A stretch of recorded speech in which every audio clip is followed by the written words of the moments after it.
welcome to First Things First. It is a beautiful Monday morning here in New York City. I'm Jenna Wolf. That's the Hall of Famer Chris Carter. That is Nick Wright. Big show on the program today. Big news with Rob Gronkowski walking away. You got LeBron already moving on to next season. But what a weekend in the NCAA tournament to discuss. Let's start with one of the best games this weekend. Duke, the Blue Devils, barely moving on after a tight one with number 9 seed UCF. Less than 20 seconds to go. Duke down 3. Zion gets the layup to fall and the foul. That to tie it, misses it. But how about R.J. Barrett there for the putback? Duke now up 1. Time winding down. UCF gets one last chance for the win.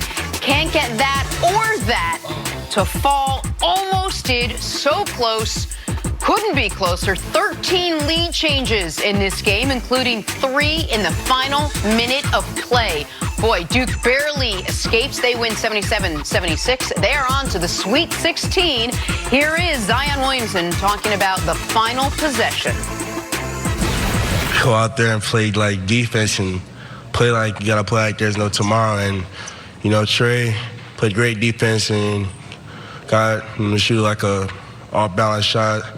And, you know, Dawkins came flying in. I mean, when he tipped it, you talk about microseconds. When that ball rolled around the rim, it looked like it was going in. But, you know, as Coach K talks about a lot with the basketball gods, they had our back tonight. He did say that. Coach K said luck was on our side. I mean, I thought Duke was going to lose this game. They got very, very lucky at the end. See, what was your reaction to Duke's win? Yeah, but you need that. In the NCAA tournament, you look at past champions, typically there is a game where they are tested, or typically a game that they shouldn't necessarily win or they don't play their best. That has been one of the consistent things in watching the NCAA, and that's what Duke will be trying to. They will have the ability, because it's a lot easier to correct your mistakes from a win compared to, man, the suddenness of it, man. And these tournaments are so emotional. So for the kids of Duke, they know they're very, very fortunate to be able to get through this game against a very good UCF team coached by Johnny Dawkins. Man, he had his team ready. Now, he is a disciple of Coach K, and you can see he ran some half-court sets that gave Duke problems. He also knew about the personnel of Duke, and I believe was able to exploit the lack of height and the lack of perimeter shooting that Duke has struggled with throughout the season. So great job by Johnny Dawkins and the UCF, and what they did yesterday, coming up just a little bit short. Ball halfway in, halfway out, rolls off the rim with a chance for UCF to come up with the biggest upset in the tournament. And the kid who was tipping it in, Aubrey Dawkins, obviously Johnny's son, a kid who grew up in the area when Johnny was an assistant at Duke. Johnny, I believe, was Coach K's first All-American. So there's a lot of history there, and Aubrey played the best game of his life, and he came up just this short. So many things had to fall in the final 2 minutes exactly Duke's way for them to win. When UCF had the ball up 4 and they had the alley-oop to Aubrey Dawkins, and it just goes through his hands. A shot he probably makes. Oh, I mean, listen, 9 out of 10 times. That wasn't, I understand that during the post-game discussion, Barkley and some others took issue with it. No, there's too much time to run off clock there. There's 2 minutes left. You have a layup. And he wasn't trying to showboat or anything. That was the most high percentage play. He just didn't come down with it. But go a minute later.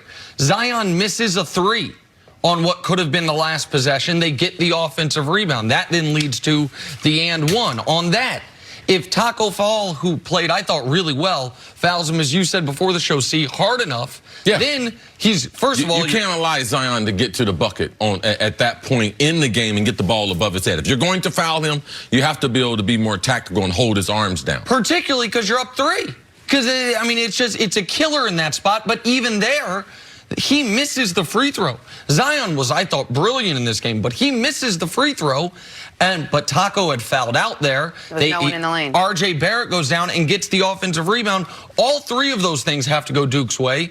And then UCF has 1 good shot attempt and 1 perfect tip attempt. They did a great job with the camera work showing that Aubrey, before the ball was even released, was tracking for the tip in, looping around, pushed a teammate out of the way, and got exactly where he wanted to go.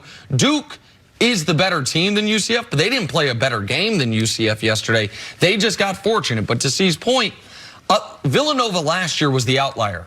the team that rolls through everyone en route to a championship. Almost every champion other than them has a game where, oh, it could have gone the other way. We'll see if Duke continues that trend by winning this tournament. Was this just an oops game for Duke, or see, as you touched on, did UCF sort of lay out the blueprint on how to beat the Duke Blue Devils this year? Right, coming to the tournament, you don't think Duke's going to struggle in the first round. But I think that with them being the favorite in the tournament, teams that are in their bracket or know about them and watching college basketball, you know there's several things Duke has struggled with this year, even though they've had an amazing season. Their lack of perimeter shooting, one of the worst in college basketball. There's like 350 teams in college basketball. They're in the bottom percentile as far as, I mean, they're in the 330, Nick? 340th out of 353 of all the teams in college basketball. I mean, you could be blindfolded and do better than what they're doing. So they don't have great perimeter shooting. They don't have a lot of depth. No. They don't have much height.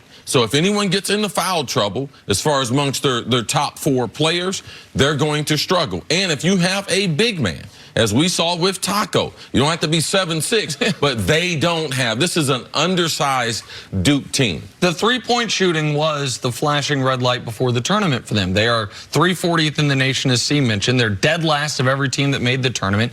If they win the championship, they will be the worst three-point shooting team to ever win a championship. And because of the lack of depth, Cam Reddish has not had a good freshman year, but he's still a guy you have to respect from the three-point line. He went to the bench in foul trouble, and once that happened, all of a sudden, you saw UCF say, we're going to guard RJ, we're going to guard Zion, and we're going to lay off everyone else. And that will be the strategy moving forward, particularly if one of those 3 guys has to go to the bench. Duke got very fortunate early. Zion got a foul when he knocked the kid into the scorer's table. About 2 minutes later, Zion could have picked up his second foul. There was a no call. He was able to play the entire game. But they're going to dare Trey Jones to shoot. They're going to dare really anyone other than Cam Reddish to shoot and RJ Barrett to shoot the basketball. Zion was 3 of 7 yesterday, but I think UCF was fine with those shots. Duke needed one of their best three-point shooting nights of the year to escape with a 1-point win. I still think they're the best team, but this is the blueprint. Sag off guys, pack the paint, especially if you have the personnel, and try to play a physical style that could get Duke in foul trouble. Even if you don't have a 7'6" guy. Right, because nobody else does. All right, so Duke wipes the brow. They are moving on. Time now for Put a Grade on It, sponsored by CarMax. Zion had another strong performance, as we just mentioned, in the second round, scoring 32 points, grabbing 11 rebounds, and living up to the hyped match with Taco Fall. Nick, put a grade on Zion's day. I mean, you have to give him an A. 32, 11, and 4. And Taco had been saying, and I understood, I'm not going to let him dunk on me. Well, they met at the rim. It wasn't a dunk, but they met on the rim in the deciding play, and Zion won that matchup. He was the best player on Duke yesterday. I give Zion an A. You have to give him an A, and I like the fact how he's attacking the tournament. He's shooting a lot of threes, a lot more than he did during regular season. You mentioned before 3 of 7 from 3. That enables them to open up the court more, and that's what he's going to have to keep working on. So I'm glad that he's not afraid to shoot the basketball from deep. So I give him an A also, Nick. All right, let's take a break. Coming up, an all-time great walks away from the NFL. That's next on FS1, and you can always check us out on the Fox Sports channel on SiriusXM. We'll be right back.